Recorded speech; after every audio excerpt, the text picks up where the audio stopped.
Okay, welcome everyone. This is the Introduction to Retrograde class series with Ari Moshe and Gemini Brett. Before we jump in, I just want to invite everyone to take a minute and to just drop fully into this moment. To allow yourself to relax here now. Giving attention to the breath.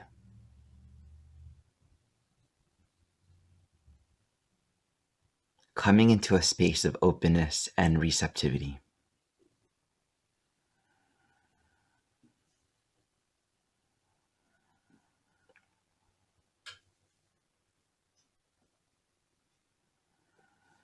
We here embark upon a little journey to move a little more deeply in our understanding of the retrograde archetype.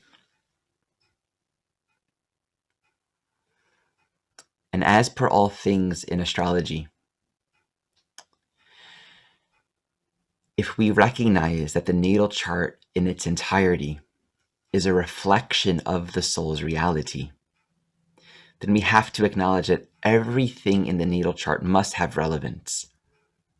And astrology is one of those things where we could, in fact, unravel infinite layers of depth, infinite nuances. The study of astrology that I've embarked upon on this journey is just touching the surface of all the things there are to know and study. And we can look at a chart and just completely ignore that little RX symbol. In most charts, retrograde will be signified by an R, an RX, or just red. We can completely ignore retrograde and still give meaningful chart interpretation. Or we can go really, really, really deeply into retrograde. Right? Most people look at retrograde and they say, okay, it's retrograde. It's either retrograde or not retrograde. But you can unpack it and you can really look at where in the retrograde journey is it. In fact, you can look at it when it's not retrograde and understand where this planet is in its larger cycle. Because it's not just a black and white retrograde, not retrograde. There are many sub-phases in that journey. And so what we'll be teaching here and what this class series will introduce is how to look at the planets from the perspective of understanding the evolutionary meaning of the retrograde cycle. And we will be tuning into a lot of the nuance. Certainly not as much nuance as there is to look at because it really is infinite. But one thing that I'll be teaching here is that retrograde is not just retrograde. And we'll look at some examples to understand that there is a profound difference energetically, psychologically, between a planet that just began its retrograde journey and a planet that's ending its retrograde journey, or a planet that is at the midpoint, or a planet that is direct, meaning it's not moving retrograde, and it's at the midpoint between the two retrograde cycles. These are things we often don't consider. If you have a retrograde planet in your chart, it might be really interesting and useful to begin to investigate where in its retrograde journey is it. Or if you have a direct planet in your chart, it might be useful to think about when did it last go retrograde? Where is it relative to its larger cycle, its larger process? So we're going to learn about this, and I'm joined with Gemini Brett. So we're going to be jamming together. I'll be teaching the evolutionary perspective, and Gemini will be teaching the sacred astronomical perspective. And when I say sacred, I actually mean just what is. You don't have to make it all. To me, sacred astronomy is actually astronomy, and I deeply bow to the wisdom and the insight that Gemini Brett brings forward. Because just understanding the essential basics of the astronomical reality of the natal chart is a way of connecting with the actual reality of what is. That brings us into greater presence, greater alignment, greater understanding. It's like appreciating the art, the science that we're actually studying. Anytime we learn the astronomy of something, we're opening our hearts, opening our minds to actually understand it, to create intimacy with it. So I feel there's great importance in introducing the astronomy. At the end of this class, I'll introduce the larger class series, and I'll also give Gemini Brett the opportunity to speak about a sacred astronomy course that he'll be teaching. So for those who feel a resonance with what he's bringing forward, he'll be teaching a course through Astrology Hub next month. So we'll speak about both of that soon. So I want to welcome everyone to this class. And once again, if you are unmuted, make sure you are muted. So I don't have to mute you myself.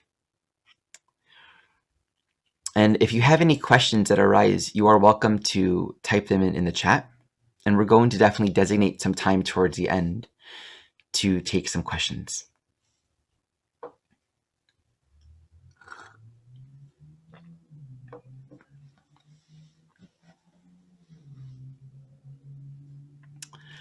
So let's start with asking this question. What is retrograde? So from a very basic observational point of view, retrograde is the phenomena, the apparent appearance of planets moving backwards in the sky. In fact of that happening, because that's our experience, it must have some sort of correlation to what's happening on the inside. Because the core principle of how we work with astrology is to honor and bow to the knowing that what's up there is in here. So we make ourselves curious to that question, what's this all about? Jeffrey Wolf Green has taught that the essential nature of the retrograde archetype is actually to reject or rebel or retreat from the status quo. And what's the status quo? It's the conditioned way of being relative to that planetary function. So on one level of understanding, we can say, okay, the retrograde archetype generally speaks to where the soul is finding their own way, finding a different way. And of course, that makes sense because retrograde means it's going backwards. It's changing the mean direction. It's no longer doing the thing that it usually does. Its general motion of progress is direct. So now there's like a little bit of a period where it's going retrograde. But there are more layers to add to this because that's more of an observed tendency. That's more of an observed characteristic to the retrograde phenomena. We want to ask from a soul perspective, from an evolutionary perspective, what's the intention? Right? So we can observe, okay, there's more of an individuated quality. You know, souls with Mercury retrograde will learn differently. Souls with Venus retrograde will not identify with general consensus or status quo relationship values. They might find themselves orienting or relating to relationships and also their inner relationship to themselves very differently than how most people do it. There's that quality of, yeah, this sets you apart in some way. But what's the evolutionary intention? What's actually going on a soul level? And this is where we have to understand that oftentimes a retrograde archetype speaks to the evolutionary intention for the soul, and there could be several reasons for this, to all the RE words, RE, relive, revisit, reflect, retrospect, re-engage. So it's where consciousness is necessarily drawing within in order to look at oneself relative to conditioned patterns and cultivate more self-awareness. Thus, and this is something Jeffrey Wolf Green beautifully taught, the retrograde archetype accelerates the individuation process. It accelerates, thus, the soul's journey towards itself. He actually associated the retrograde archetype with Uranus, archetypally. And it kind of makes sense if you think about it. Uranus, by its very nature, is about individuation, where the soul retreats its identification with status quo reality to arrive more fully in its essential individuality. And the retrograde function serves a similar purpose. So in becoming reflective, reviewing, retrospective awareness, there's an acceleration of self-knowledge that is potentially cultivated. And the retrograde archetype thus can generally show up in two ways in a person's chart. And this is a very important distinction to understand and to remember that it's never a one-size-fits-all. We always need to analyze individual context so that when we're looking at retrograde, we're understanding what does this actually reflect relative to the soul's unique reality. We need to stay in that place of intimacy and attunement. So the two general implications of the retrograde archetype would be, one, a soul that from the get-go experiences a strong sense of differentness relative to that planetary function. This differentness doesn't have to be like, I'm different than everyone else. It doesn't necessarily have to manifest in an outward social sense of comparison. It can be, I'm different relative to who I want to be. I'm trying to be this, or I'm trying to function in a certain way.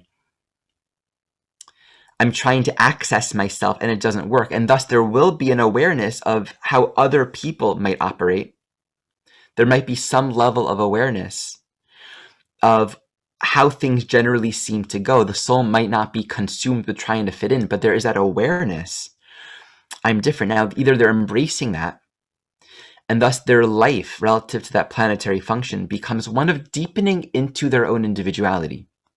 They find their own way. And thus they have to really know themselves. They have to trust themselves. Or there is a need to conform. Again, it's not necessarily conforming to what other people do, but it's conforming to one's own conditioned patterns. Right? I don't want to be different, or a more accurate way to describe this would be, I don't want to face myself. I don't want to face that who I want to be and the kind of person that I want to be isn't actually who I am. Right? Venus retrograde would mean I have a tendency to want to externalize my own self-value onto other.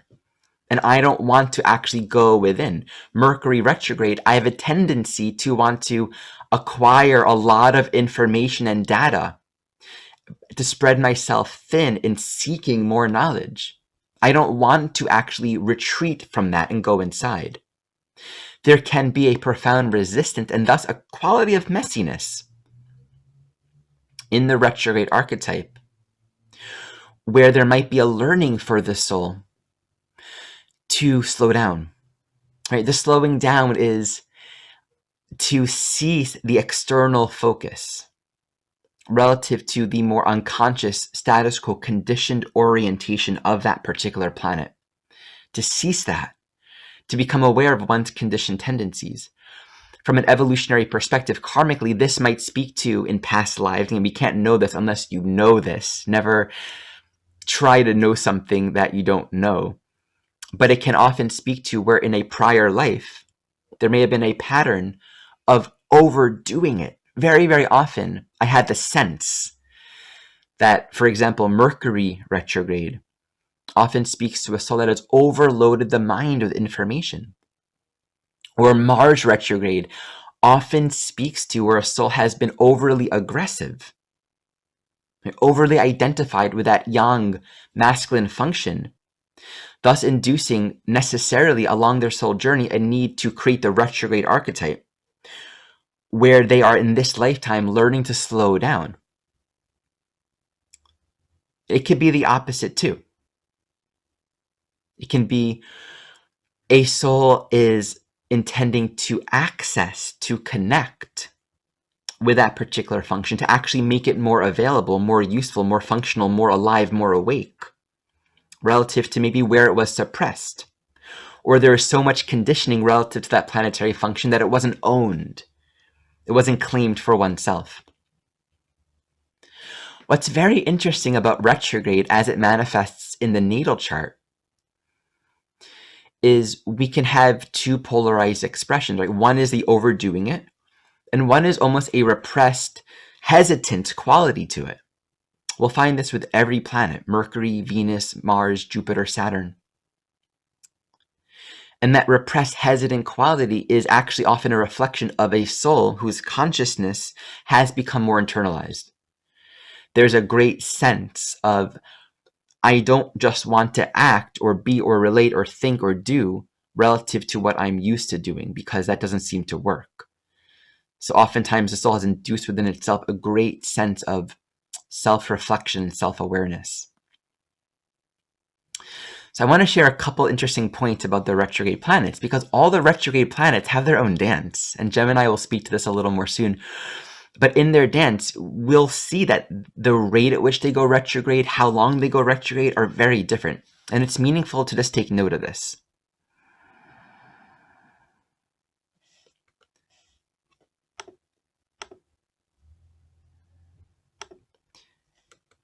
So here is a graph, and this is just some basic Google searching that I put together.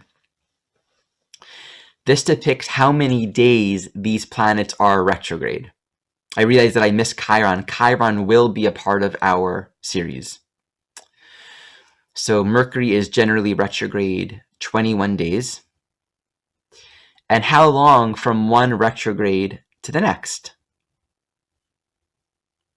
About every 3 months. That means Mercury will go retrograde for about 21 days every few months. So it's not a long retrograde period in comparison to the other planets, but it's a frequent retrograde period. Venus will spend about 41 days retrograde, and it goes retrograde about every year and 6 months, meaning from the end of one retrograde cycle to the beginning of the next. That's how long it takes. Right? Mars will stay retrograde for 72 days. Holy moly. If you remember last year in 2020, Mars was in Aries forever. The whole year was practically, maybe like 75% or so, maybe less than that, of the year was in Aries. And it's about 2 years from the end of one retrograde cycle to the next, and so forth. Jupiter will spend 121 days. By the time you get to Pluto, you're at half a year. Pluto almost spends half the year in retrograde. It's just more than half a year direct between one retrograde cycle and the next. And so this reveals something really important, something really relevant, useful to understand about the retrograde planets. The further out you go from the sun, we can say in general, the transpersonal planets, the more cosmic it gets, the more the planets themselves speak to a more impersonal soul level dimension of our being. So when we're dealing with the evolutionary dynamics of Pluto in comparison to the evolutionary dynamics of Venus, we're looking at two very different worlds. They're both facets of our total being, but they're pointing to two very different dimensions. And so whenever we're looking at Pluto, retrograde or not, we're looking at a predominantly unconscious reality. And I think it's sort of interesting to note that these outer planets, which by their very nature speak to something that's sort of underneath the surface, Uranus, Neptune, Pluto, and Chiron, they're more existential. Accessing the wisdom, the teaching, the healing, the medicine of them is a deeper journey within. It's more permeating. It takes time. It's a life journey. And these planets as well are the ones that will spend many, many months every year retrograde. And to me, that just sort of speaks to the nature of the planet itself. A part of the nature of these planetary functions invite long periods of going within. We may not be able to consciously identify the tangible difference in a natal chart between Pluto direct or Pluto retrograde, although we will speak to it. We will flesh it out.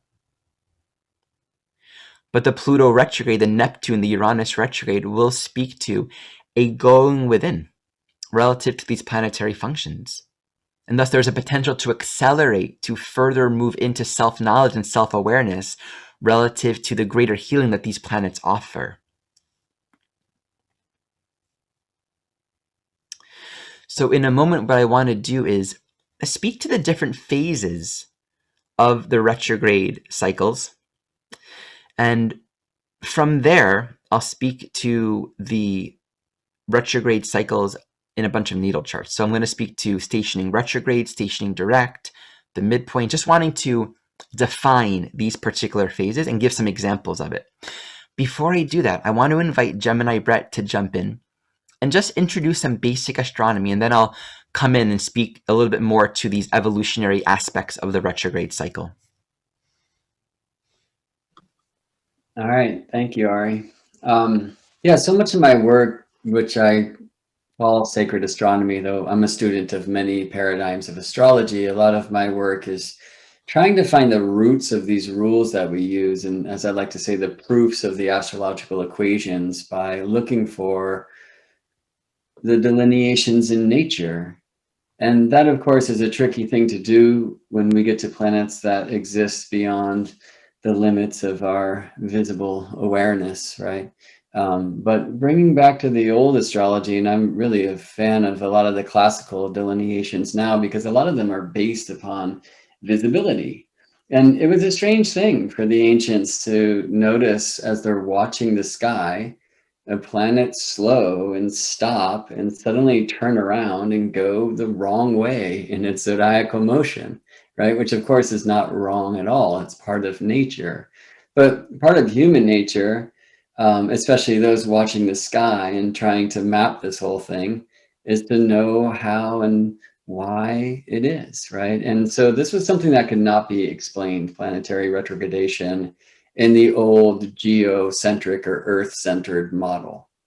And all sorts of mathematical inventions came forth trying to rectify why the heavens, a planet would stop and start moving backwards for a time. Eventually, we came to the Copernican revolution. We remembered the heliocentric or sun-centered nature of our solar system, and then everything changed. They're much easier to explain now, the retrograde motion. You've had an experience of why Mars or Jupiter or Saturn or Uranus and beyond retrograde when you drive on the highway and you pass a car that you very well know is also moving forward, but because you're moving forward faster, it appears as if that car is moving backwards for a time.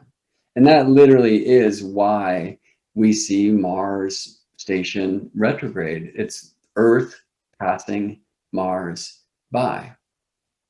It's different for the planets on the inside of Earth's orbital path, which I like to call the interior decorators. And of course, these are Venus and Mercury. So I'm going to take you out to space, but first let's just notice this happening. So where shall I begin? Yeah, just to honor the year. What is the year? It's Earth orbiting the sun, right? And as we do, we see the sun moving through the 12 constellations of the zodiac. And of course, Earth does not stop and change directions. None of the planets do in their orbits of the sun at the center of our system. I'm going to put the Earth at the center, though. This is our earthly experience. Wow. And I'm hoping that will play. Sorry, we've got some strange slide happenings going on. Let's see if this fixes this situation. Retrogradation. Let's try this. Okay, there we go. That's what I wanted to show. You're going to notice the sun just moves forward through the constellations of the zodiac, and that's our experience on Earth of Earth's annual orbit, right? We see the sun moving about us, and the sun, of course, will never station retrograde, neither will the moon. They're just cruising around the zodiac. But watch the other planets. Watch Mercury here, who's soon going to retrograde and go to the other side of the sun. What's happening there? Notice Jupiter and Saturn here. They're stopped. They were retrograde and now they're moving direct. So why is this happening? And the reason why I showed this ripple pattern before is for a couple of reasons. One, I honor that things get wonky when retrogrades are happening. So on one level, I've kind of come to terms with some of the delineations, especially with like the fear-based astrologers, which let's admit there's too many these days. It really feels like a lot of the fear that's transmitted with planets moving retrograde might be a remnant of times when we couldn't figure this out, right? And that which boggle the minds can create fear in the scientific set. So when we knew the Earth was at the center of it all and we couldn't explain retrogrades. Maybe some of the superstition that came because of the pain of not being able to figure a thing out remains in our set of delineations today. Of course, that's not what I'm hearing Ari speak about. And of course, we do experience some strangeness with retrograde motion, right? Is that because we're expecting to? One of the great questions for astrologers to ask ourselves all the time, how much of this is happening because of the heavenly happenings and how much of it is happening because we believe the heavenly happenings should do this thing or the other, right? But the reason why I showed the ripple pattern is one way I like to think of this, of a planetary retrograde, is imagine the sun at the center of this ripple. And so there's just this energy, this solar force, this, the heart of our system, this just love emanating from the center and blessing us with light. Well, in a ripple tank, right, there's different things you can do to cause interference patterns. So let's say this third ripple here is the orbit of the Earth about the sun. Well, what happens if Mercury or Venus come right between us and the sun?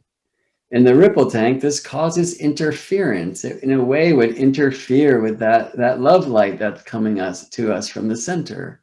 And interestingly, if this is Earth and Mars is right here, even when you put something outside of the point you're considering in the ripple tank, it also causes an interference pattern like this.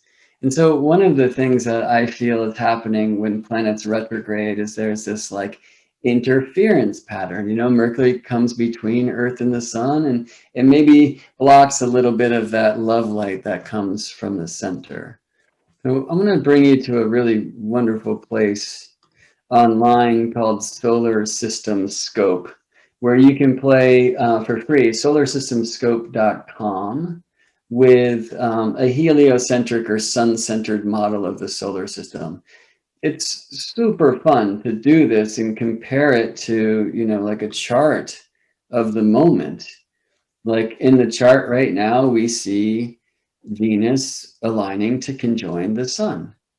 And red in this program, which is Astro Gold software, indicates retrogradation. So on the chart, we only see true black moon Lilith and the true lunar nodes retrograde. It's fun that we're doing a retrograde talk with all of the planets direct, right? I like that. Anyway, so you see Venus conjoin sun and Venus is direct, the black font, okay? And so what does that look like here?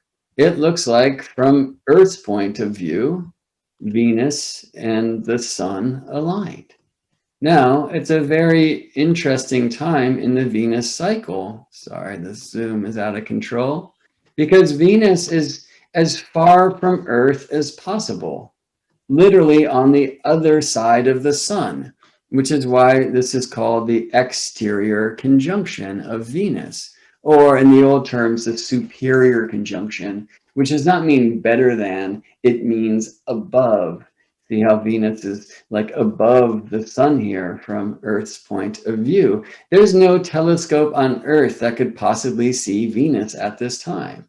So this is a question I've always had. It's like, yeah, well, so we speak about Venus being a bit wonky when retrograde, but what about at these times when Venus is really direct? In fact, this is the fastest direct motion for Venus. But how can we tell? It's all based on mathematical models because there are no eyes or telescopes on Earth that could possibly see Venus at this time. So interior and exterior, inferior and superior, these terms are often blended, but interesting to consider a couple of things. You're looking at the asteroid belt here, so Ceres lives there. It's the principal asteroid belt that exists between Mars and Jupiter. And so one interesting term is that all the planets inside the asteroid belt, which are Mercury, Venus, Earth, and Mars, are called the terrestrial planets or the rocky planets or the inner planets. And then those outside of the asteroid belt are called the outer planets, Jupiter, Saturn, and beyond. The issue with that is that there's another thing we say about Mars, is that Mars is an exterior planet. So Mars, interestingly, is both inner, because inside the asteroid belt, and you'll hear that about Mars, but also exterior. Why? Because Mars's orbital path is exterior to that of ours. And this is why I call Mercury and Venus the interior decorators. They are the interior planets in this sense, that their paths are inside Earth's path. And this, again, it doesn't mean that Venus will always be between us and the sun. Clearly, right now, that's not what's happening at all, right? Venus is on the other side of the sun. So the way that outer planets, Mars and beyond, I guess I should say exterior planets, I told you that's tricky, retrograde, like the reason why they retrograde is very different than why Mercury and Venus do. So I'm going to actually rewind time here and show you the middle of Mars's retrograde. The Mars cycle with the sun, what we call synodic cycle, is about 24 to 26 months long. And the way most of us begin the cycle, this is the middle of the cycle, actually, when Earth is passing Mars by. It's kind of like a full moon, right? Mars exactly on the opposite side of Earth from the sun. And this is halfway through Mars's retrograde period, which lasts for about 2 months. So I'm actually going to rewind time now, and we'll find the time when Mars is conjoined the sun. And you'll see that this is Mars on the opposite side of the sun from Earth. Mars can never get between Earth and the sun, right? So it's around this time, looks like a little bit earlier, that we have the Mars conjunction with the sun. The only way that Mars can conjoin the sun is what we can call an exterior conjunction on the other side of the sun from Earth, or the superior conjunction, meaning not better than, but above, okay? So let's just check the Earth, Mars, Sun cycle. You can't see Mars at this time. Is what we call under the beams or combust, or this is old word cazimi, in the heart of it. So it takes some time, especially for Mars, to come out from under those beams, and then Mars is seen as a morning star. And Mars will retrograde when Earth begins to pass Mars by, right? So I was speaking about these interference patterns before, like Mars here is the retrograde beginning, Earth passing Mars. Now, again, that's just like passing a car on the highway, right? Mars is moving slower than Earth, and Earth comes to pass Mars by, and though certainly still moving in the same direction about the sun, it appears as if Mars is moving backwards, just as it appears that car on the highway, which you know is moving forward, it appears as if it's moving backward because you're moving forward faster than that car is. And for the planets exterior to Earth's orbit, Mars, asteroids, Jupiter, Saturn, Uranus, Neptune, Pluto, and beyond, passing a car on the highway is the apt analogy for why those exterior planets station retrograde. Interestingly, this happens when Earth is about 60 degrees away, which in our charts looks like Sun trine outer planet. That's a very general rule, but you can test this while you're driving. Be the one in the passenger seat. When you get like 60 degrees from that car on this angle, it stops. It appears to stop and then starts moving backwards. Its fastest backwards motion is when you're right next to it. Let's put these cars in that position here. And then when you're like 60-degree angle past that car, it now appears to be moving forward again. It's a fun thing to do. You can do this with your friends just walking next to one another. Ari Moshe and I did an eclipse thing once at a hot springs, and it was really fun to have everybody in this huge pool where we could do some, celestial choreography and walk in circles around a center point and see why things station retrograde. I think it's really helpful to have kind of embodied practices to experience these heavenly happenings here on Earth. So Earth finishes the pass of Mars, and now Mars is stationed direct. All right, so when we're here, right, this is Mars opposite Sun in our charts. This could be Mars actually, even though on the other side of Earth, bringing an interference pattern to that ripple from the sun. That's one way I like to think of the weirdness of retrogradation. Another, and look, this is not to scale, but this is the time, and this is true whether interior planet, Mercury and Venus, or exterior, Mars and beyond, it is always true that the middle of their retrograde is when that planet is closest to Earth, which is called perigee, closest to Earth. So are the energies of Mars actually amplified through this proximity? I think that's a wonderful question. And what is it to have extra Mars on Earth? Would that feel like Mars doing the opposite of the Martian nature? Or because it's so extreme, maybe because we're losing some of our earthly ways to this Mars interplay, that's why things get a little strange. I think that's a really wonderful thing to question. But of course, as Ari said before, like these wonderful rewords, rewind, remember, realign, reconfigure, whatever. Because literally what's happening in our sky at this time, and I'll take you to a different planetarium software, I think a little bit later after Ari shares some more, we'll see that it literally just Earth passing Mars by, our experience of that with our feet on the Earth is watching Mars move through the zodiac. Mars slows, stops, moves backwards for about 2 months, and then stops and speeds up.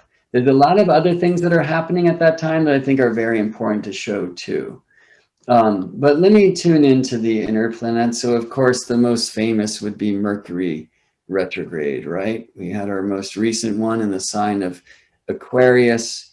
Here's the one that went down, I guess in Scorpio in October. Mercury moving so quickly about the sun, getting around the sun in 88 Earth days on average, passes Earth by about 3 times a year. And as Mercury is passing Earth, retrograde for about 3 weeks at a time, and this is the Mercury mudra. An amazing thing is there's actually not 3 Mercury cycles a year, but rather pi cycles. I'm going to leave it up to Mercury to use sacred math in such a way. So here, Mercury, this is before the retrograde. And this is Mercury as an evening star.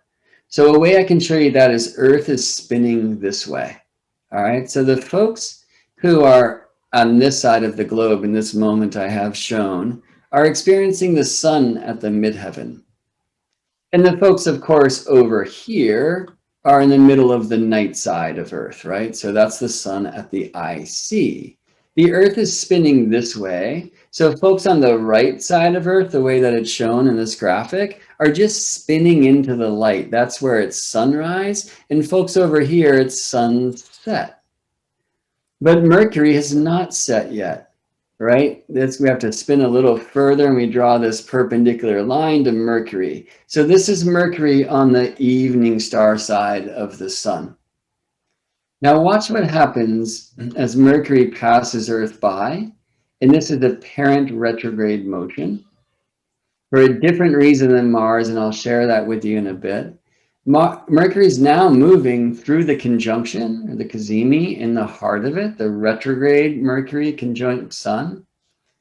Mercury is now moving from the evening star side of the sky to the morning star side.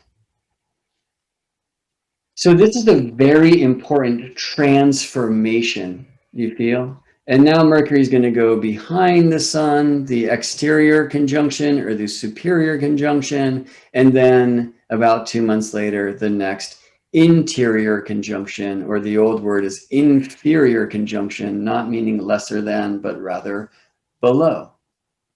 All right, so let's hear from Ari again, and I'll show you a couple more astronomical things on the other side. All right, thanks, Gemini. Let's see, we have a couple of questions. Do you want to address that question? Would you say that planets that have exterior conjunctions have some sort of additional influences coming from the sun's emanations? That's from Faye. That's a really cool question, right? So on Tuesday coming, Venus will be conjunct the sun in our charts. And like a lot of astrologers will just say, oh, it's like love and light. So everyone's going to get married today, But I've seen a lot of people break up on those days. Again, it literally is Venus so far away. The Mercury cycle, as I showed, it's about 4 months long, as Ari showed too. The Venus cycle with the Earth is about 19 months long. And for about 60 to 100 days in that cycle, as Venus is moving from the morning star side of our sky to conjoining behind the sun, and then she will later be seen as an evening star. For about 60 to 100 days in each of these 19-month cycle, Venus is gone. She's disappeared. You cannot see Venus. Now, I'm the kind of cat that brings offerings to Venus and engages visibly and asks her to see me in this. And so when I can't see Venus, it's a tricky thing. Interestingly, in the old delineations, whether Venus is between us and the sun, where she's also invisible for a very short amount of time, or on the opposite side of the sun, conjunct, it's called cazimi, in the heart of it. And that it's said to be like an extra blessed time for that planet. So what I hear in this question is something that I've considered a lot. It's like, well, why would this be a blessed time for Venus if she's literally as far from me as possible and could never be seen? And it almost feels like the sun is like lensing Venus's energy through me. So I just want to offer, since we're here before the conjunction on Tuesday, a wonderful practice, which is to kind of close your eyes during the day on Tuesday and let the sun play on your eyelids and just feel Venus behind the light. And then turn around and open your eyes and look at your shadow. And there's an alignment in that moment of Venus, sun, you, and your shadow pointing to the heart of Earth where we are all connected. Thank you. So we have a question here about addressing the planet stationing retrograde. So that's exactly what I'm going to go into right now. Let me share my screen and I'll give a couple chart examples.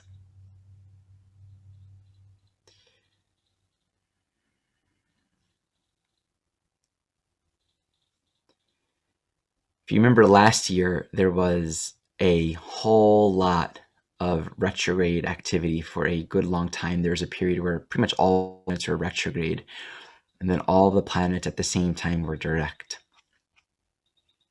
So I'm here sharing my screen. And what I'm pointing to is right here. The circle is Saturn stationing. This is the S. In this Solar Fire program, the S that's red is stationing retrograde. That means it's slowing down to move backwards. This was May 11th, 2020.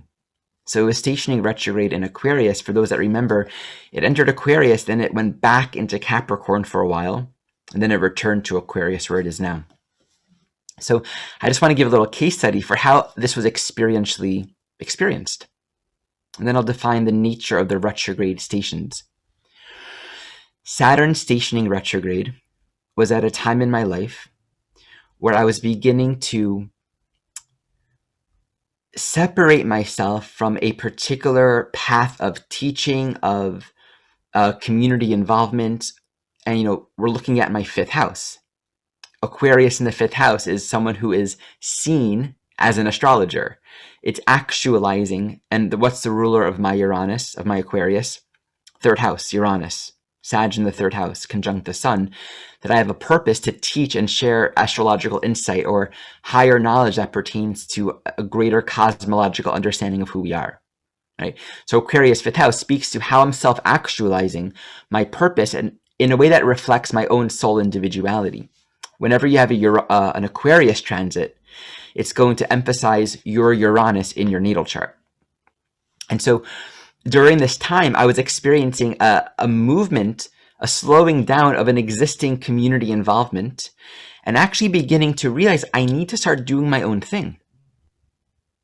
And at first, there wasn't really an awareness of I need to start doing my own teaching, my own program, actualize in my own way, because I was very familiar with the group, Aquarius, that I've been a part of, and how I've otherwise been involved in actualizing myself in this world. So what was happening?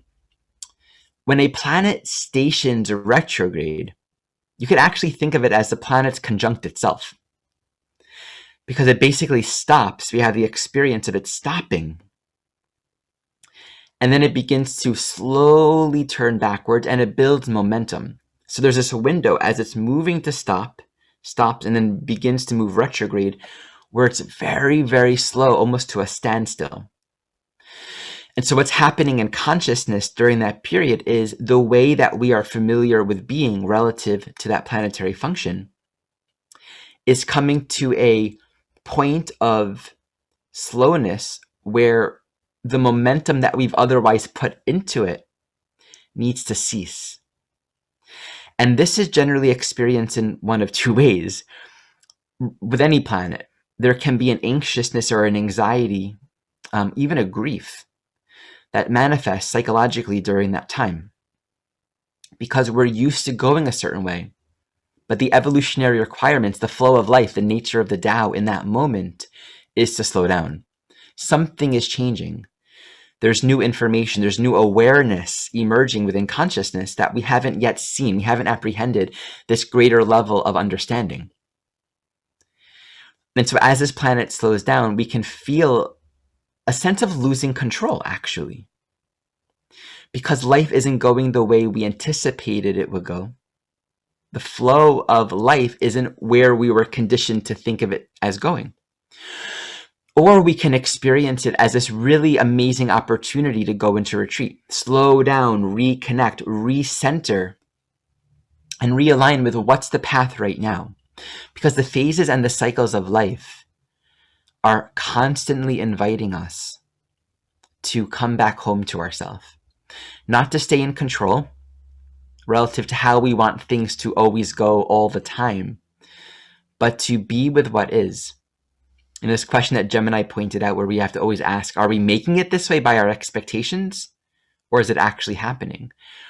And I like to say there's something very objective to astrology. We can observe astrological phenomena occurring whether or not we're aware of it. The Aquarian Uranian level of consciousness reflects the intelligence of creation itself. And this is how it works. It works whether or not we understand it. And I think one of the medicinal qualities to astrology, if used in such a way, is we can begin to understand this program, the algorithm. We can begin to understand the nature of this intelligence, which can help us in our alignment with life, in alignment with the Tao, to know there are times where we have to stop.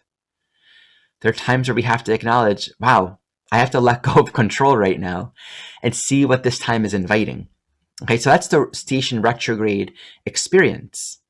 So let me come back to my chart example and just kind of take you through the different phases of that particular journey. So here was stationing retrograde. Things were changing, slowing down. And of course, look how it's squaring my second house planets. Second house is about survival, self-esteem, self-worth. So there's like a lot of Saturn energy focusing. You think when a station stations retrograde, it's almost like a nodal point. Well, it's not a nodal point, but it's a vortex point. There's a focus of energy. Collectively in everyone's chart, when a planet stations retrograde, it's a transit for every single one of us. It's like there's something happening within each one of us. And so you can see that fifth house, self-actualization, being myself, walking my path in life, relative to that second house, survival, needing to make money, needing to earn a living. It really speaks to a knowing myself quality. Can you feel that sense of Aquarius, fifth house, being who I am? Second house, Scorpio, really diving deep for a deeper self-trust, self-esteem, self-value. And so as we continue, we see it went back to 25 degrees. This little S right here is stationing direct. So it's slowing down now from the retrograde, and now it's beginning to move direct. So you might be able to intuitively understand what's the stationing direct archetype about. We've been in this introspective journey and thus gleaning a lot of self-awareness. During the retrograde cycle itself, we're going within, we're reviewing, we're learning new things if we cooperate with it. Right? Why does everyone talk about Mercury retrograde as a potentially chaotic time? The tendency, especially in the Western mind, in the more left brain oriented identified mind, is to stay in constant activity, constant stimulation, constant engagement in linear thought. And so there's often a psychological resistance and actually an insecurity relative to thinking in new ways, thus wanting to make life fit into the logical constructs that we're used to life fitting into, wanting to maintain the linearity, the intellectual organization that puts everything in its tidy boxes of definition, Mercury, so we can feel secure about knowing where everything is and what everything is and how it all works. So we're generally, on some level, resistant to this retrograde invitation to slow down and go within. And so there can often be this experience during the retrograde journey of feeling a sense of losing control, of chaos, confusion.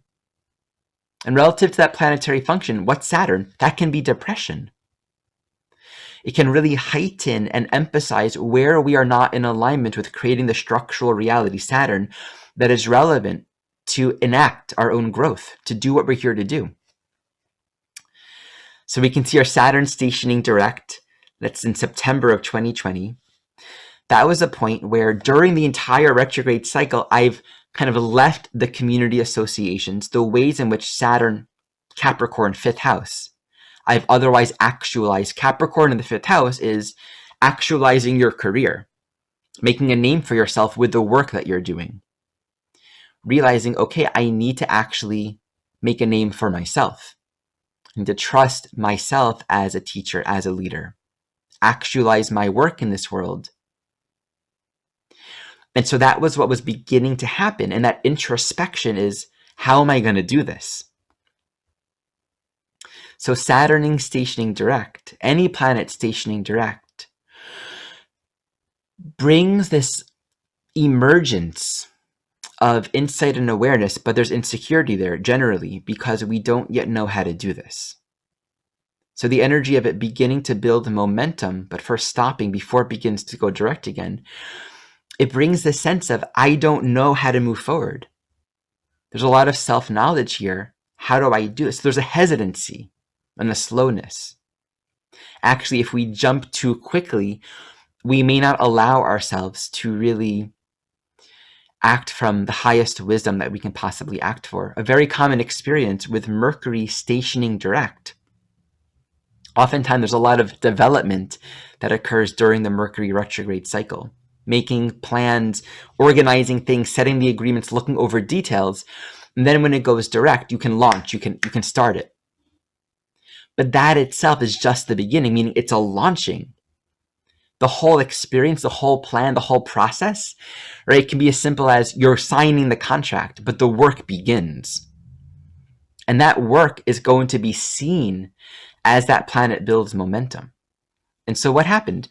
During this stationing direct is when I began putting together my Essentials course, which was the first time I've ever taken it upon myself to lead a complete training program. And then what happened? To a T, when basically Saturn returned more or pretty much almost exactly to where it was when it stationed retrograde the year prior, by early January 2021, I released the course. I began the Essentials course. And this gives us a clue into the nature of the full scope of a cycle, of a retrograde cycle, from the perspective of seeing the degrees that it's moving through. We call that the shadow period. When a planet goes retrograde, it'll go from point X back to point Y. And then when it goes direct again, it'll go back to point X. Thus, you can actually understand that a planet in its retrograde motion will go back and forth, right? 1, 2, 3. So there's a whole window, like a sandwich, on both sides of the retrograde process before it goes retrograde and then after it goes retrograde, where it's moving over those same degrees. So we can really think of that as the emergence of a larger process. Prior to the retrograde cycle, there's something that's being born. We may not know the greater process that's yet unfolding. After the retrograde cycle, it's time to harvest it. It's time to bring it into conscious awareness and actually act upon what we've learned, the insight that has been gleaned. And I want to demonstrate this for a moment, just to actually show you in the natal chart what that actually looks like. So I'm going to just show you this example with Sun and Mercury. Can everyone see my chart? Can you see this chart, Gemini? You can nod your head. Yeah. Okay, so just take a look. I'm going to move this day by day. Just watch the proximity of Mercury and the Sun. Wait, actually, Ari, I'm not looking at the right chart then. I see an orange background with Ellen DeGeneres, but nothing's moving. Oh, whoops. That's not where I want to go. Here. Do you see it now? Now, yeah, so transit chart, yep. Okay. This is a way of seeing in the chart actually what Gemini was speaking to. So it's about to go retrograde there. Mercury's going retrograde, backwards, conjuncts the Sun, which is the midpoint of the retrograde journey. You saw that S, it stations direct. It's moving direct. Now it's moving closer to the Sun. That conjunction with the Sun right there is the midpoint between the two retrograde cycles. But you can see it's going back and forth over the same degrees. You can actually just look at any retrograde planet in your chart and just tune in, progress it backwards and forward. Where in the retrograde cycle? Did it just station retrograde? That says what's unfolding within consciousness. Is it about to station direct? That says also what's unfolding within consciousness. It's a very different quality. And I'll give a very good example of this right here.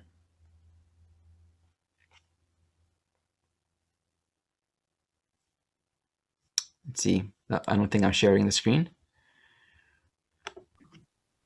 There we go. So Steve Jobs, he said, amongst many interesting quotes, innovation distinguishes between a leader and a follower. All right, which retrograde planet do I want to highlight right here?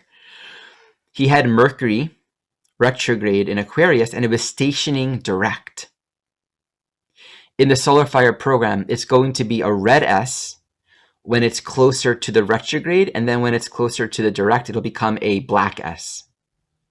So his Mercury was just ending a retrograde cycle, because if I progress it forward, I was able to see the next day, it was no longer retrograde. And just think about the nature of Steve Jobs' life. Bringing forward innovation, that deeply introspective Mercury quality in Aquarius, in the 5th house. He wanted to self-actualize. I just realized I'm giving 2 examples of Aquarius in the 5th house. That's interesting. He wanted to self-actualize a way of thinking that was entirely creatively and unique to his own being, and thus bringing forth, advancing Aquarius, something in humanity that had not yet been seen. We can say his mind was wanting to tune into essential archetypal aspects of creation and make it manifest in the world. So that retrograde, going within, thinking very differently, retreating from the outside world. What would the insecurity of Mercury in Aquarius retrograde be? Potentially being an outsider, right? People think, oh, those aren't good ideas, or you don't belong, or no one resonates with you. There needs to be a strong individuation. And we can see he's an example. It's at the end of the retrograde. So that station for him, that point in the retrograde journey for him actually reflects a soul that's done prior to this life, meaning this is a clear implication that he was born with Mercury stationing direct after being retrograde. That he's already at that point where he's gone deeply within. And that this lifetime was about fully individuating and not caring what other people think, having an immense amount of self-confidence. Of course, we can see the Aries moon, square in the nodes, Mars and Aries. These are all very important things to note as well.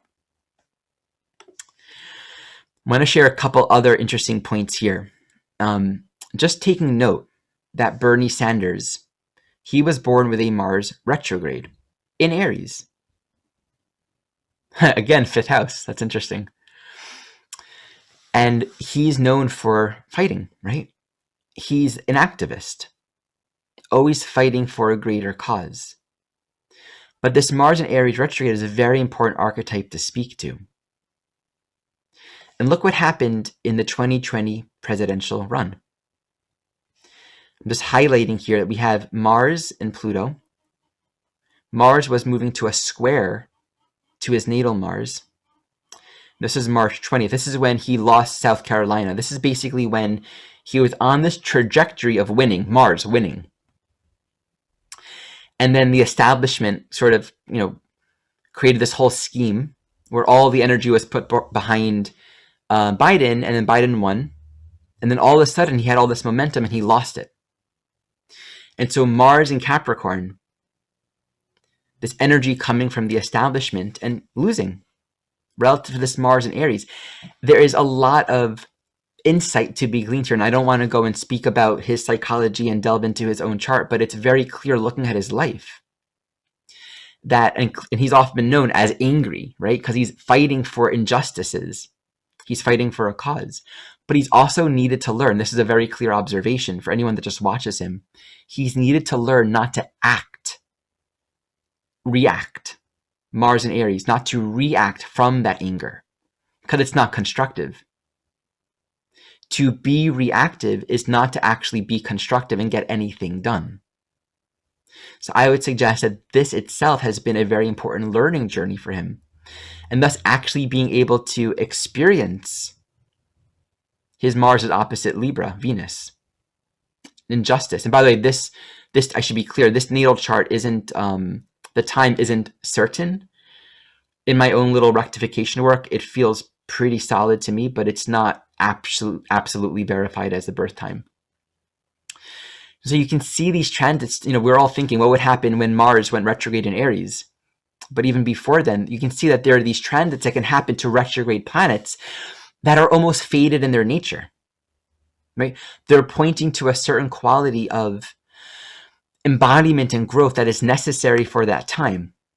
For Mars retrograde in Aries to just be acting reactively, to say that wasn't fair, I shouldn't have lost, right? And we have all the things that have happened, in my opinion, in his career, where the establishment has basically been doing whatever they can to make sure he doesn't win.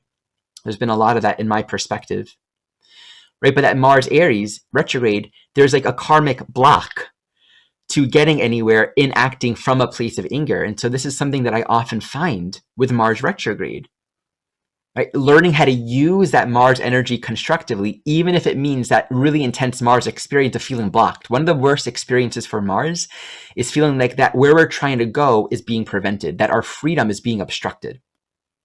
So those are just a couple examples. I was also going to use an example of another well-known celebrity with Venus retrograde. Right? Venus retrograde also in Aquarius. I'm just noticing the theme here. It wasn't intentional. And at a certain point, everyone began sort of ostracizing her, right? Because of all these allegations of how she's actually a very mean person. And Venus in Aquarius, this particular person talks about being kind. Aquarius is kindness. And she has Venus retrograde in Aquarius. And we have all these planets in Aquarius now on her Venus. Uranus in Taurus has been squaring her Venus. And so this is an example of where that Venus in Aquarius retrograde is actually a part of the soul's journey to retreat, go within, and really know herself, but become self-aware of any unresolved Aquarian dynamics. What could Venus in Aquarius retrograde be all about? Maybe being overly identified with social belonging, self-value linked to being a part of the club, being a part of the team. One of the psychologies of Aquarius is exclusion. So Venus in Aquarius can easily express as self-importance, elitism. Venus retrograde in Aquarius can easily speak to a soul that is reflecting, retreating, going within, becoming self-aware of any tendencies to separate themselves in their mind in arrogance or elitism. A soul with Venus retrograde in Aquarius can easily find themselves in a position where they are being ostracized. And so we have to ask the question from the retrograde point of view, what is this inviting relative to the soul becoming more embodied, more self-aware, more whole, claiming and knowing themselves more fully? As we've learned, that retrograde experience, especially if it's just beginning to move retrograde, can bring with it a sense of being blocked. I'm not moving forward in the way that I want to relative to any planet. So we really want to tune in to investigate what's the intention. So I'm hoping in these examples, I was able to illuminate a little bit how this retrograde archetype manifests, both in transit, but also in the natal chart, to understand that it is inviting us to know ourselves and ultimately to become more masterful. To understand that this life journey is not just doing and being and experiencing how we want things to be every single moment. It's about learning to flow with the cycles of life and using it as an opportunity to become more self-aware. The intelligence, the matrix that we're a part of here, the intelligence of creation, is the only intelligence that exists. It's the only intelligence that exists. Everything else is a projection. Everything else is a story that we're trying to put onto life. So in this class series, we're going to delve deeply into each planet as a way of understanding this divine intelligence, so we can bring ourselves into greater alignment, greater understanding of these cycles that are a part of the program. Okay, so before we bring this to a closing, I want to invite Gemini to just give a few more minutes to share a little bit more astronomy with us, and then we'll open it up for the remainder of our time. We won't go longer than 30 after the hour for Q&A, and then we'll kind of share a little bit more of a promotion. So on to you, Gemini. All right, thank you. Yeah, there are a couple of very important things came in there. This retrograde pattern of a planet's cycle, and this is the synodic cycle, how Earth experiences the planet dancing with the sun. It determines many things, like we have a question here about phase. It depends on who you ask, but it also determines a planet's speed. So how significant is that? You know, does Mars like slow? Does Mars like backwards? Does Mercury like slow? Does Saturn like slow? Probably for Saturn, right? What about for those others? So I think there's a lot of difference in the way that planets will retrograde, not only like physically, astronomically, but also energetically, astrologically in our correspondences. It actually would be helpful, I think, to address some of these questions. They can bring me to what I want to share. So Tippy asks, how long do planets station direct in a progress chart?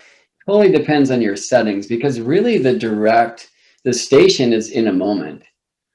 You know, and there's such a dynamic transformation. You're backwards and now you're forwards. You're forwards and now you're backwards. But depending on your settings, right? And it's a lot of that can be based in the software on the planet's speed or on other factors. And that's going to be different for different planets.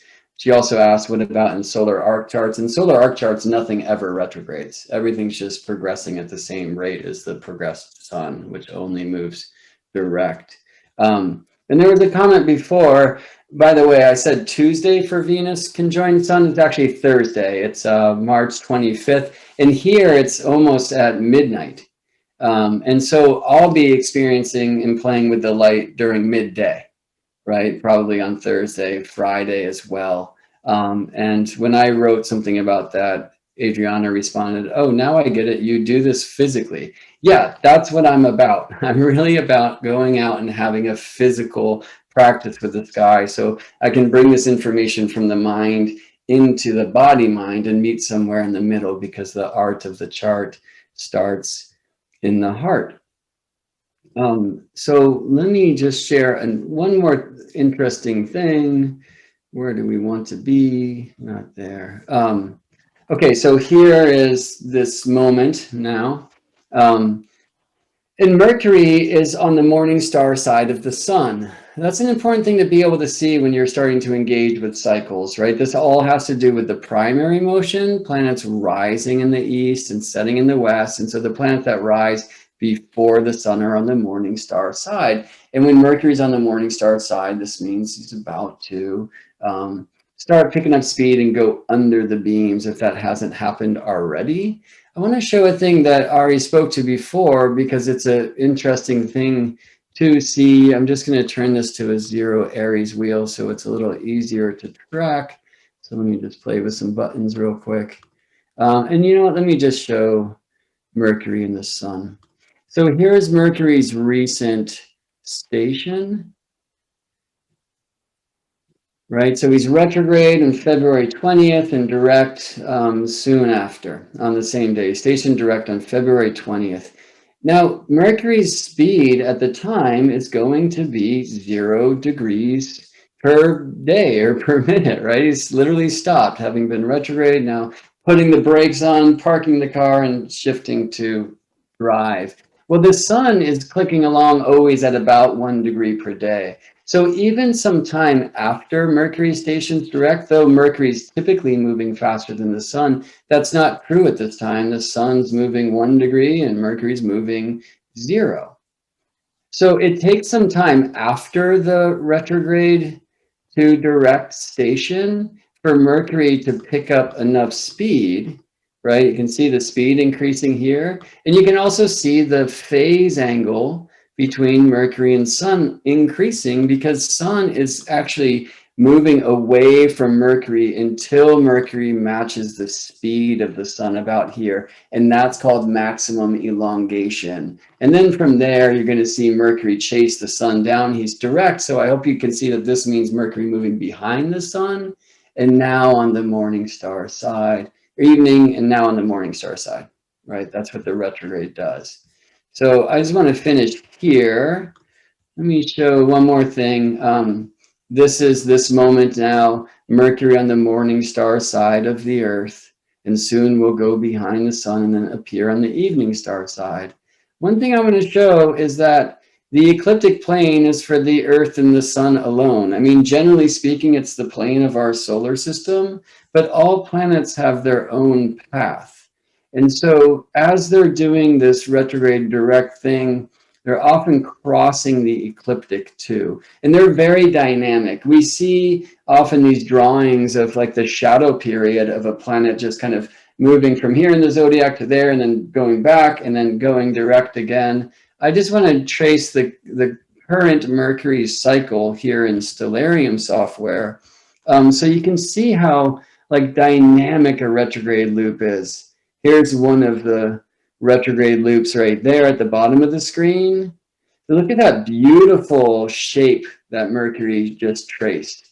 And the next one, about 4 months later, is going to have a different shape there, that kind of Z thing, right? And let's watch one more. So these, they're elegant, they're dynamic. There's this beautiful choreography. There's this transition from the evening side to the morning side, or for the outer planets from when they are visible in the sky. Is it as soon as the sun sets or later after the sun sets as we're moving into the night, when the outer planets like Mars and beyond are in the middle of the retrograde? That's the sun planet opposition. And that means, like a full moon, that planet's rising at sunset and then culminating, reaching its height in the middle of the night. So there's something in that retrogradation also, that when we see this on Earth, when we get our feet on the ground and go outside, we can see that that middle of a planet's retrograde period for the outer planets means it's bright and big and close in the darkness. Yeah. So this, again, this is my work. I want to get out, put my feet on the ground, open my eyes to the sky, and kind of test these delineations that I read about in the gazillion books on my shelves and from the many wonderful webinars like this, and see what the sky has to say about it. And when you develop this direct connection, you know, I like to say, when you feel the mysteries in your heart, the mysteries feel you, and that's when the direct transmissions start. Now that can be done staring at a chart, and often is, but when we get off the small screen and out to the big screen, I find that it flows much more rapidly. So finally, Ari Moshe, thank you so much for inviting me to participate here. What an honor, and it's really nice to, quote unquote, be at your side once again. I look forward when we can do this kind of thing out in Hot Springs again. Mm-hmm. Me as well. So I want to take a couple questions here and just speak a little more beyond what Gemini said regarding progressed planets. I just want to clarify, to give an example, when I was 17 days old or so, Mercury went retrograde. So when I was about 17 years old, because in progressions, 1 day equals 1 year, my progressed Mercury went retrograde. When a planet stations retrograde in progression, that's a significant moment. That is a turning point. You think of the progress chart as like a sub-dimension of the natal chart. It's a greater theme unfolding at this particular time. So taking note to station directs, station retrograde. Right now, Mercury in my chart is stationing direct. By stationing direct, it's like on the 37th day of my life, it was getting ready to move direct on the 39th day. So it's basically at that point where, you know, if I was watching the internet when I was 37 days old, all the astrologers would be talking about Mercury about to station direct. Of course, internet didn't exist then. But I'm at that point in my progressed Mercury where it's pretty much not moving at all. It's just moving minutes before it actually stops and turns forward again. So relative to my own progressed Mercury, I am in a turning point. And feeling into the energies of progression is actually slowing down and feeling into a deeper, greater dimension that's holding us, that's present with us on this journey. It's slower and more sub-level, more permeating than just the day-to-day transits. But we can really feel that. It's actually pretty substantial. In particular, transits to progressed planets as they are stationing direct or retrograde, they're very noticeable. We will be looking at ephemeris. So as we look through each planet in this class series, I'm going to have every student look at their own chart. You can use an ephemeris, or you can use a program like SolarFire, where, as we've shown you, we can progress the chart backwards and forwards. So you can clearly discern for yourself where in the retrograde cycle is it. And I would even suggest further than that, even if a planet is direct, get familiar with it. Get some intimacy with where is this planet in its larger unfolding. You know, as we'll see with outer planets, there is significance whenever an outer planet, meaning exterior to the Earth, rather, Mars and beyond, is opposite the Sun. Those are midpoints within the greater direct retrograde cycle process. Noticing, is it moving toward a conjunction, opposition? Is it moving away from an opposition? Is it moving toward a conjunction? Is it moving away from a conjunction? The Sun-planet relationship, those conjunctions and oppositions are very important. They're midpoints in those retrograde direct cycles. So we will be tuning into all of those things. So let's see here. At this point, if there are any questions, we'll give about 5 minutes to more questions, and then we will promote.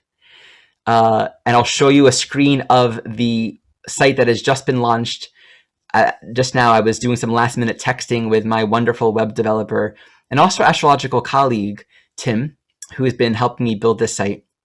And so it should be up right now. So yeah, and then we'll want to share also Gemini's upcoming course.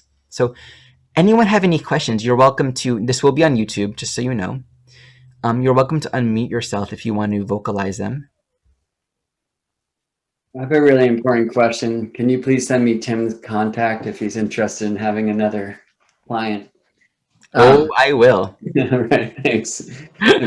Back on topic. Yeah, you know, I think there's some important questions just of like, oh, how do you know where you are in the phase? And as Ari Moshe said, you know, he's going to show you during the course. There's many ways to pet the cosmic cat. There's many different ideas of even when the cycles start. Like I tend to begin Mercury cycles with the retrograde conjunction with the sun now. Most do, but Shamanic Astrology Mystery School, where I got my start, they begin with Mercury station direct for that particular cycle.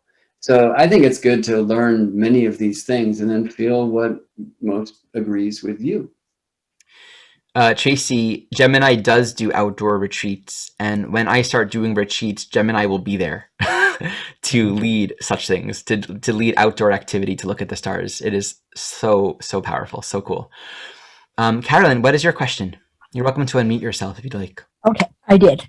When I was born, my Uranus was out of bounds in the third, 0 Cancer, stationing retrograde. And my mother thought she was going to die. She was induced because the doctor wanted to go fishing. So it was a Friday, so she was taken in and she didn't understand what the inducing would do. And I wonder if birth experiences are shown like that. They could be. I am always wanting to be careful to make absolute such statements, right? But you can observe and correlate. So of course, Cancer corresponds to the womb and to mother. And so I would be curious to see the ruler of Cancer, right? The moon. Where's the moon? What Virgo, aspect? sixth house. There you go. And so that can, and then it's, I know there are other 6th house planets in your chart. I think is the moon conjunct other planets as well, like Neptune. No, maybe trine Jupiter, who's in Sagittarius, if I'm right. Yeah. Okay. Well, that'd be squaring. Yeah, that'd be squaring. The moon's a big deal because it's one of the planets that's behind everything else in my bowl-shaped chart. Okay, so all that stellium kind of comes after that moon. Anyway, I'm not going to interpret. That's where I would go in terms of providing insight and understanding. I would say, okay, if there's an observed experience, where's Cancer in the chart? And yeah, stationing retrograde is a meaningful thing to tune into. Where's the moon, the ruler of that? And then we can kind of just, to the extent that we can, allow it to come together. Thank you. Yeah, for sure. Okay, so let me share my screen here with y'all. Voila. I'm going to reload it to see if the purchase button has gone up yet. It might not, and if it isn't, it will later today. So, Heart and Soul Centered Astrology Retrograde Series, an in-depth 9-class series devoted to studying the meaning of all the retrograde planets from an evolutionary perspective. We begin April 30th. Now, what's fun about this is I'm not going in some sort of boring order, Mercury, Venus, Mars. I've decided to structure these classes according to transits.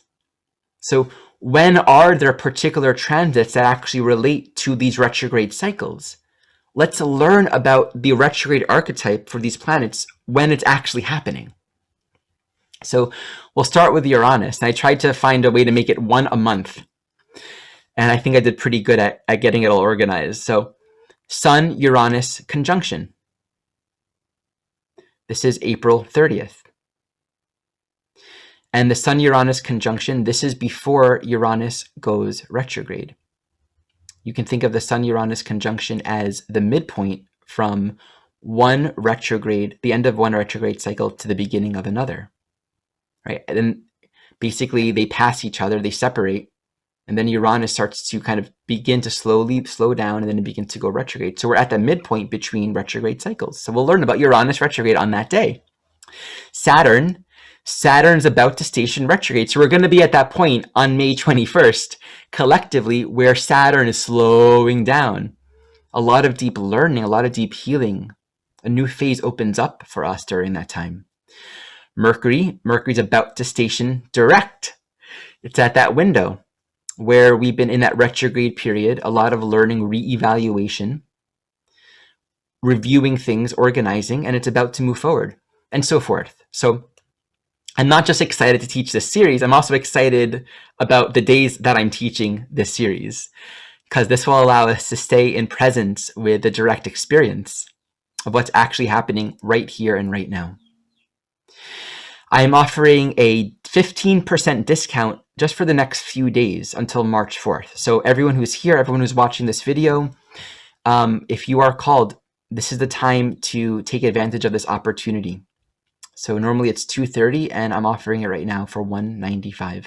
If you just want to drop in, you can register for individual classes as well. All right. So this is an amazing opportunity. This is an opportunity to spend some considerable time really learning about the retrograde archetype so we can understand it in our charts, in transits, in those of others whom we work with. Those who actually want to study the entire training program with me, this retrograde class series will ultimately be included in the greater canon of my training program. So this is actually a part of the larger curriculum that I'm slowly building and putting together. So if you have any questions, you're welcome to touch base, and I hope you will consider joining. Again, this is an amazing opportunity to learn. And I'm grateful for the opportunity to teach and to learn along with you as well. Before we close, I want to pass it back over to Gemini and invite you to share what you're doing, what's coming up on your end. Buttons. All right. Yeah. Thank you very much. Let me share my screen and I'll just go to my website. So you'll see here, astrology is the poetic breath of nature. I feel that when we re-nature our craft by connecting sentiently and learning to see the sky in the chart and the chart in the sky, then we will remember the roots of the rules and the proofs of these astrological equations we use. So I've got a course coming up. I'm so excited about it. It's been developed over time. I teach the Astronomy for Astrologers portion of the OPA, the Organization for Professional Astrology curriculum. And soon I'll be teaching for Kepler College as well. But this course that's coming up, which is a 6-week course, 7 lessons for each of the chapters, each of the 6 weeks, is hosted by Astrology Hub. Please go to my website, geminibrett.com/courses to sign up. You can click that and you can go to their site and learn a lot more. It's a very detailed and beautiful site. You're hearing one of the soul songs that I've created with my friend Eric that I could tell you about another time. But basically, you'll see the whole curriculum here and what you get. It's going to be an amazing thing. I'm going to stop that before it goes nuts. Hold on a sec. Sorry. A video starts there, apparently. We're having, I mean, there's going to be a lot of students for this one. I mean, ideally, when I do this in person, we keep the amount of students small because we want to be outside together, and it's hard to be able to point things out when we get so giddy under the night sky as we should. You know, one of the things that, of course, I miss about conveying this information without having that opportunity to transmit, you know, body to body outside together under the sky. A beautiful thing that kind of takes that place is that it's important to have your own personal experience of the heavenly happenings. And so what I'm doing to kind of substitute the portion of my course that's outside of the classroom and under the big screen is creating guided meditations, a lot of different videos of look here and you'll see how those stars point here and that kind of thing. But I call it sacred astronomy for a reason. I think you've seen already today that I use a lot of animations and take time to really use a lot of kind of visual and dynamic expressions of dynamic motions like this. But it's not just like nerdy science class. It's not the astronomy of the modern day universities. It's not about the Big Bang. It's the astronomy of the mystery schools. It's not the astronomy of the modern day observatories with giant telescopes focused on a tiny piece of space. It's about back on the grass, eyes wide open, engaging with it all, celebrating the marriage of heaven and earth like the ancients did, where the observatories are stone circles and the telescopes are your eyeballs.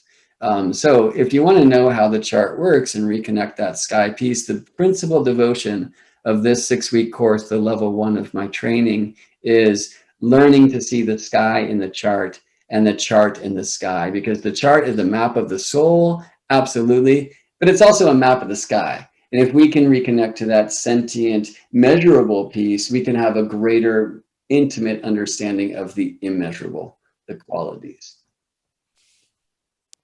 Beautiful. So I put the link up there for both my course and Gemini Brett's course. And once again, thank you everyone for joining. And let's just take a minute to seal this learning in this container. It's coming into a place of stillness.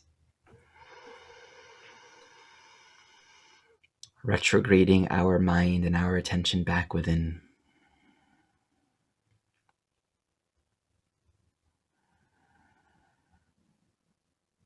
Just in really giving thanks for this opportunity to get to work with these teachings. All of our teachers and the knowledge that has come before us to bring us to where we are now. The great blessing that is afforded us to receive this benefit.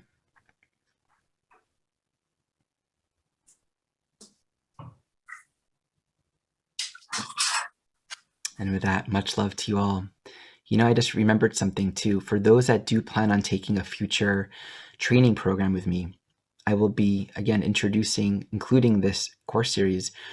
But if you're actually signing up for the entire essentials course, the entire training program in the next round in 2022, if you've paid for the class series, you will get a discount on the entire training program as a part of the group purchase. So I just wanted you to know that as well, that if you do invest in this will actually give you a little bit of a return later on if you do the training program with me next year.